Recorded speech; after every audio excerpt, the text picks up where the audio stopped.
2021 নির্বাচনের সময় মাননীয়া পায়ে প্লাস্টার করে ভোটের বৈতরণী পার করলেন, বাঙালির আবেগকে কাজে লাগানোর চেষ্টা করেছিলেন, কাজেও লাগিয়েছিলেন।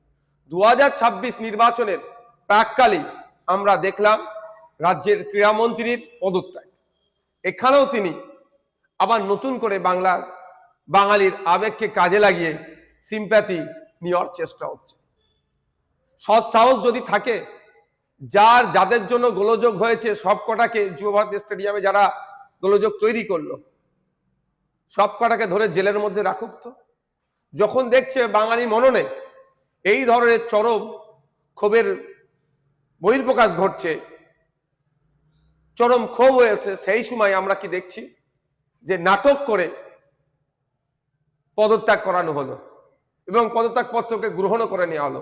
বাকি যে ডিপার্টমেন্টগুলো আছে সেগুলো থেকে পদত্যাগ করা এক নম্বর কথা। দ্বিতীয় কথা, ধরে গ্রেফতার করুক। 3 নম্বর কথা হচ্ছে, যেটা বড় কথা, আর 2-2.5 মাস বাকি নির্বাচনের, কি 3 মাস বাকি নির্বাচনের নোটিফিকেশন আসতে।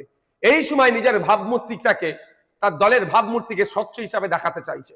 26,000 চাকরি বাতিল হয়েছে যে চোরগুলো চুরি করার জন্য, তাদের বিরুদ্ধে ব্যবস্থা নিয়েছে। উল্টে তাদেরকে বাঁচানোর জন্য হাইকোর্ট থেকে সুপ্রিম কোর্ট বারবার ছুটে গিয়েছে। যেভাবে ফেক ST/SC সার্টিফিকেটের রমরমা, প্রকৃত ST/SCরা চাকরি পাচ্ছে না, সংরক্ষণটা পাচ্ছে না, যারা ফেক ST/SC সার্টিফিকেট ইস্যু করছে তাদের বিরুদ্ধে ব্যবস্থা গ্রহণ করেছে।